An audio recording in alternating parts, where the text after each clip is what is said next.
자, 석재를 어떻게 쓰는가, 어떻게 사용하는가 보도록 하겠습니다. 자, 먼저 석재를 크게 쪼갠 다음에 실어서 날라야 되겠죠? 그런 다음에 표면을 다듬는 방법 요렇게 나오는데 지금 Z버너 요거는 기계로 하는 거라서 인력, 그러니까 사람이 할 수 있는 게 아니에요.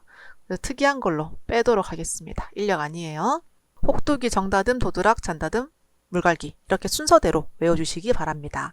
혹정, 도, 잔, 물 외워주시면 되겠습니다. 내용 반드시 읽어보시고요. 자, 밑에 보시면 표면 가공 순서로 옳은 것은 혹정, 도, 잔, 물 이렇게 체크하시면 되겠습니다. 그리고 내용을 읽어보시면 훨씬 더 이해가 됩니다. 기타 석재 제품 보도록 할게요. 돌로 만든 제품 중에서 앞면이라는 게 있어요. 앞면은 이거를 돌을 용융시켜요. 좀 녹여요. 그런 다음에 판 형태로 만듭니다. 열로 녹이다 보면은 조금 더 부피도 좀 커지고요. 좀 단단하던 것이 조금 밀실한 정도가 좀 떨어지는 아이가 됩니다. 약간 스티로폼처럼. 그래서 돌이기 때문에 불에 붙지 않아요. 그리고 그 열로 녹이면서 안에 공기층이 많이 들어가서 흡음성, 단열성이 뛰어나게 되고요. 이 경질의 돌을 연질로 만들어주는 아이입니다. 스티로폼처럼. 그리고 파이프의 보냉, 보온에도 쓰이고 건축물 내부 단열재로도 사용됩니다. 우리 대표적으로 보면 SRC 구조라고 해서 이렇게 H빔이 보의 역할을 하는 경우에 여기 뭔가 굉장히 울퉁불퉁한 것을 뿜칠해 놓은 것을 보게 되는데요. 이것도 앞면을 좀 뿜칠해서 사용하기도 합니다. 자, 그리고 펄라이트라는 거 진주화물 가열 팽창에 만든 이것은 그냥 가벼운 자갈, 뻥뻥뻥뻥 뚫려 있는 가벼운 자갈, 경량 골재라고 보시면 되겠습니다. 펄라이트. 자, 그리고 석재를 벽에 붙이는 두 가지 방법입니다. 자, 먼저 습식 공법은 모르타르를 사용하는 붙임 공법입니다. 이렇게 콘크리트 벽이 있고요. 여기다가 돌 위에 모르타르를 얹어요. 그런 다음에 척 붙이는 방식. 모르타르는 시멘트에 모래를 섞고요. 물을 섞었어요. 반죽을 해서 얹어서 붙이는 방식. 시간이 지나면서 굳어지면 그 자체가 돌처럼 단단해지는 재료죠. 그리고 콘크리트도 마찬가지고 돌도 마찬가지고 이게 자연에서 나왔지만 분명히 이런 공극들을 가지고 있을 겁니다. 확대를 해보면요. 여기다가 이제 시멘트와 모래와 물을 섞어서 놓으면은 시멘트가 물을 업고 요 사이사이에 스며들면서 들어가서 그대로 굳어버릴 거예요. 그리고 여기 콘크리트 벽도 마찬가지. 보이지 않는 확대해보면 이런 공극들이 있는데 여기에 시멘트가 물을 업고 들어가는 거죠. 보통 콘크리트나 돌은 한 16에서 20% 정도 물을 먹습니다. 흡수를 한다는 거죠. 그러면 이제 그 순간적으로 들어간 그 물들이 시멘트를 얻고 들어가서 한 1시간쯤 뒤에 굳어지면 그 자체로 튼튼한 구조물을 만들 수 있는 것이 습식 공법입니다. 그런데 이렇게 지금 잘 보이진 않지만 큰 석재 같은 경우에는 이게 순간적으로 잘 붙어있지도 않고 자꾸 중력 때문에 밑으로 처지고 그리고 약간의 하자로 인하여 떨어지면은 굉장히 위험하기 때문에 모르타르로 붙이는 것보다는 이렇게 앵커를 박아서 긴밀하게 연결하는 것도 최근에는 대부분 쓰고 있는 방식입니다. 물을 쓰지 않는 공법. 여기서 말하는 물은 몰탈 안에 있는 이 물, 습식. 얘는 습식 아니에요. 건식이에요. 이렇게 보시면 되겠습니다. 자, 이제 시멘트가 나오는데요. 시멘트는 굉장히 중요한 재료예요. 우리 아까 몰탈에도 썼지만 콘크리트 벽을 이루는 거기 때문에 시멘트의 분류 그리고 성질을 좀 자세하게 보도록 하겠습니다. 내용은 반드시 다 읽어보셔야 되고요. 자, 먼저 시멘트의 전체적인 특징은 이렇게 쭉 나와요. 단위 용적당 중량. 가로가 1m, 세로가 1m, 높이가 1m 이렇게 세 개로 하게 되면은 1세제곱미터, 1루베가 되죠. 여기다가 시멘트를 밀실하게 채웠어요. 그러면 1500kg이 됩니다. 1.5톤 무게 좀 알아두시고요. 그리고 시멘트를 판매할 때 이렇게 한 포씩 팔죠. 이 한 포의 무게는 40kg. 그리고 시멘트의 원료, 기본적인 원료는 알아두시기 바랍니다. 석회석에다가 점토를 섞고 석고를 섞고 이렇게 됩니다. 석회석이 주성분 65%, 석고는 경화를 늦추는 역할로 소량 첨가됩니다. 그리고 수경성이에요. 수경성이라는 것은 시멘트 혼자 있을 때는 굳지 않아요. 그런데 물을 만나는 순간 이제 굳기 시작하는 것이 수경성입니다. 물을 첨가하고 1시간 이후부터 굳기 시작해서 10시간 이내에 끝난다. 이것도 좀 알아두시기 바랍니다. 그리고 참고 부분 반드시 읽어보시기 바랍니다. 굉장히 중요한 내용이 나와요. 시멘트 자체에 분말도라는 게 나옵니다. 분말도라는 것은 우리 밀가루처럼 분말을 만드는 거예요. 이것의 분말도가 높다는 것은 알갱이가 미세하다라고 이해를 해주시면 좋겠습니다. 분말도가 높다는 것은 알갱이가 작고 미세하다. 이 부분 봐주시고요. 분말도가 높다는 것의 특징들이 쭉 나오는데 이거 반드시 보시기 바랍니다.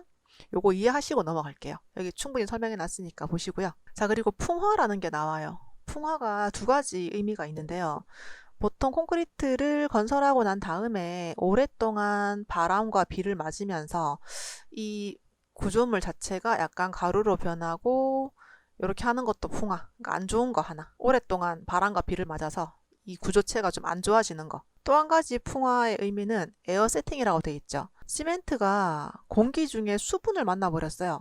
근데 아까 말씀드렸죠. 얘는 수분을 만나면 굳어진다고요. 근데 나는 지금 굽고 싶지가 않은데 이 시멘트 그냥 입고 싶은데 공기 중에는 굉장히 많은 수분을 머금고 있는데 이 시멘트 자체가 이렇게 비닐 옷 같은 걸 한번 입고 종이 옷을 입고 있거든요. 그래서 수분이 잘 안 들어갈 텐데 그래도 수분이 너무 많은 곳에 있으면 공기 중에 있는 수분과 만나서 테두리가 딱딱하게 굳어버리는 거예요. 그것이 풍화. 둘 다 안 좋은 거죠. 자, 그리고 시멘트에 대한 용어 3가지 나옵니다. 안정성, 경화가 될 때 최적이 팽창되면서 팽창 균열이 생기는 정도입니다. 이것이 팽창이 많이 되면 많이 될수록 안 좋은 거, 팽창이 적게 돼야 좋은 거라고 이해를 하시고요. 응결이라는 것은 시멘트에 수분이 혼합된 시멘트 페이스트가 시간의 경과에 따라 유동성과 점성을 상실하고 굳어지는 현상이 응결입니다. 말 그대로 수분을 만나서 굳어지는. 지금 당장에 이렇게 시멘트에다가 물을 섞어 놓으면 당장에는 한 1, 20분 상간에는 굉장히 점성이 생겨요. 반죽처럼. 그리고 얘가 이렇게 움직입니다. 물기가 있으니까 반죽이 움직이는데 이게 시간이 지나면서 굳어지는 현상. 딱딱하게 돌처럼 되죠. 그것이 응결. 그리고 분말도 아까 나왔던 얘기인데 굉장히 중요한 얘기니까 다시 한번 읽어보시기 바랍니다. 그리고 수화 반응이라는 말도 써요. 이렇게 응결되면서 열이 발생하거든요. 수화 반응. 그러니까 시멘트에다가 물을 섞으면 굳어지는 거 플러스 화학 반응을 일으켜서 열이 발생합니다. 그것이 수화 반응. 요까지도 반드시 알아주시기 바랍니다. 자, 그리고 시멘트가 습기를 흡수하여 경미한 수화 반응을 일으켜 생성된 수산화칼슘과 작용하여 시멘트의 풍화를 발생시키는 것은 아까 수분 플러스 CO2를 흡수하는 겁니다. 그래서 이산화탄소라고 보시면 되겠습니다. 그리고 그 다음 문제는 용적이 팽창하는 정도, 안정성에 대한 설명. 위의 내용 읽어보시면 풀 수 있는 문제. 자, 그리고 시멘트의 안정성 측정에 사용되는 방법이라는 게 있어요. 오토클레이브 팽창도 시험. 요거 안정성을 테스트하는 시험입니다. 반드시 읽어보시기 바랍니다. 그리고 시멘트의 종류가 나옵니다. 보통 시멘트, 조광 시멘트, 중용열 시멘트, 저열 시멘트, 내황산염 시멘트. 포틀랜드 시멘트라는 것은 여기 나올걸요. 영국의 포틀랜드 섬의 돌과 색상이 비슷하다고 해서 포틀랜드 시멘트라고 불러요. 이 시멘트를 처음에 그러니까 만들어낸 사람이 에스틴, 영국 사람이고요. 이 시멘트를 가지고 콘크리트를 만들어낸 사람은 프랑스의 모니에라는 사람. 이것도 혹시나 해서 이름도 좀 알아두도록 하겠습니다. 그래서 포틀랜드 지방에 그거랑 비슷하다고 해서 보통 포틀랜드, 조광 포틀랜드 이렇게 부르고 있습니다. 특징들 쭉 보셔야 되는데 일단 보통 시멘트는 아까 말씀드렸던 단위 용적당 중량 1.5톤. 그리고 비중 나오죠. 비중은 우리 목재가 1.5였잖아요. 기억나시죠? 목재의 비중. 걔보다 거의 2배 정도 무거운 아이다 라고 보시면 되겠습니다. 그리고 분말도가 클수록 조기 강도는 크지만 풍화하기 쉽다라고 나와요. 분말도가 클수록 빨리 굳어요. 이게 원하지 않게 공기 중에 수분과 CO2를 만날 수도 있다 라는 특징을 가지고 있습니다. 분말도가 크면 그렇다는 거죠. 그리고 조강, 포틀랜드 시멘트는 조기 강도가 큰 시멘트입니다. 보통 시멘트보다 석회분과 알루미늄 성분을 많이 포함한 시멘트입니다. 초기 강도 7일 만에 보통 시멘트 28일 말려야 되는 압축 강도가 발현이 되고요. 공사 기간을 단축하기 위한 공사, 되게 추울 때 한중 그리고 물에다가 콘크리트를 쳐야 될 경우에 적합하다입니다. 자, 그 다음 중력열 포틀랜드 시멘트 문제에 많이 나옵니다. 보통 시멘트보다 석회와 알루미늄 성분을 작게 했어요. 반대죠. 얘는 많이 포함했고 얘는 작게 포함했어요. 그리고 실리카와 산화철을 많이 넣어서 수화열을 낮추었습니다. 수화열을 낮추었다는 소리는 무슨 소리냐면 수화열이 발생되면 발생될수록 얘가 빨리빨리 굳어요. 근데 이것을 수화열을 낮추었기 때문에 천천히 굳습니다. 그래서 중용열이에요. 천천히 굳는 특징이 있어요. 그래서 초기 강도 발현은 늦어요. 빨리 굳지 않아요. 그렇지만 장기 강도에는 굉장히 유리합니다. 이게 왜 유리하냐면 늦게 굳는 게 균열 발생을 줄여줍니다. 그러니까 초기에 굳으면 보통 시멘트 같은 경우에는 균열이 많이 되고요. 초기 강도가 높으면. 근데 초기 강도가 안 높아요. 천천히 굳어요. 그러면 균열도 같이 내려가는 특징을 가지고 있습니다. 그래서 방사선 차단 효과가 있다. 굉장히 중요하죠. 공극이 거의 안 생긴다는 겁니다. 균열이 없기 때문에. 자, 그리고 댐, 물 새면 안 되겠죠? 그리고 도로 같은 매스 콘크리트, 덩어리가 큰 콘크리트에 주로 이용되고 있습니다. 자, 그리고 저열, 중용열 시멘트보다 수화열이 더 낮아요. 그러면 더 천천히 굳겠죠. 사용처는 동일하다. 입니다. 그리고 내황산염, 황산염에 잘 버티는 시멘트입니다. 그래서 내화학성 우수하고요. 오래 지나도 괜찮아요. 내구성이 뛰어나다는 것의 한 가지 또 의미는 뭐냐면 우리가 철근을 이렇게 심어요. 미리. 거푸집을 대요. 콘크리트를 부어요. 그런 다음에 이 거푸집을 떼냅니다. 이 자체가 이제 기둥이 되고 벽이 되는 거예요. 그런데 이게 지금 빨리 굳으면 빨리 굳을수록 균열이 올라간다고 했죠. 그러면 균열이 막 생기는 거예요. 예를 들어서 생기면 안 되겠지만 이렇게 되었을 때 균열이 생긴다는 것은 공기 중에 있는 수분 그리고 바닷가라면 염분 이런 것들이 콘크리트 안으로 들어갈 가능성이 높아진다는 소리예요. 균열이 많아지면. 그러면 이 안에 있는 철근과 수분이나 염분이 만나버리겠죠. 수분과 염분이 철근을 만나면 어떻게 되죠? 녹이 슬어요. 부식돼요. 또 팽창해요. 그래서 이것이 오래 건물이 버티지 못하게 되는데 내황산염 같은 경우에는 뭐 이런 부분들이 적겠죠. 균열이 덜 되고. 그래서 내구성이 뛰어난 오래 지나도 괜찮은 그런 콘크리트를 만들어낼 수 있다라고 보시면 되겠습니다. 문제 보시면 수화 속도를 지연시켰어요. 그럼 바로 나오는 게 중력열 포틀랜드 시멘트. 수화열을 작게 했어요. 열을 중용시켰어요. 낮췄어요. 이렇게 하는 것은 중용열 시멘트입니다. 자, 그리고 한국산업표준. 아까 우리 표 보여드렸죠? 이것이 한국산업표준에 따른 분류입니다. 여기서 다 속하는데 백색 시멘트라는 것은 이 분류에서 보이지 않았습니다. 그래서 정답은 1번. 자, 다음 페이지 문제 이어가겠습니다. 단기 강도가 우수해요. 그러면 이미 답 나왔습니다. 조기 강도 또는 단기 강도, 긴급 공사나 공기 단축에 필요한 시멘트입니다. 자, 혼합 시멘트 보도록 할게요. 플라이애쉬라는 게 있습니다. 플라이애쉬라는 것은 발전소에서 석탄을 태우고 남은 부산물인데 쉽게 생각하면 석탄재 정도로 보시면 되겠습니다. 굉장히 부드러운 물체라서 이것을 섞으면 수화열을 낮출 수 있다고 하네요. 그러면 수화열을 낮춘다는 것은 천천히 굳는다라는 소리입니다. 그래서 수축을 적게 할 수 있어요. 천천히 굳으면 수축도 같이 적어진다는 거 한 번 더 이해하고 가겠습니다. 그 다음에 고로 슬래그라는 것은 용광로에서 생긴 부산물이에요.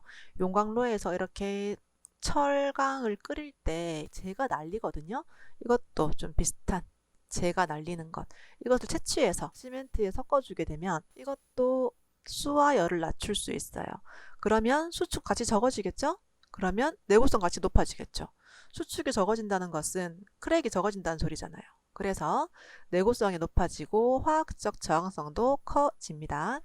댐이나 도로 항만 같은 대규모 공사에 사용됩니다. 자, 그리고 포졸란 시멘트라는 게 있어요. 시멘트의 규산질의 혼화제, 이것이 포졸란, 이것을 혼합한 시멘트입니다.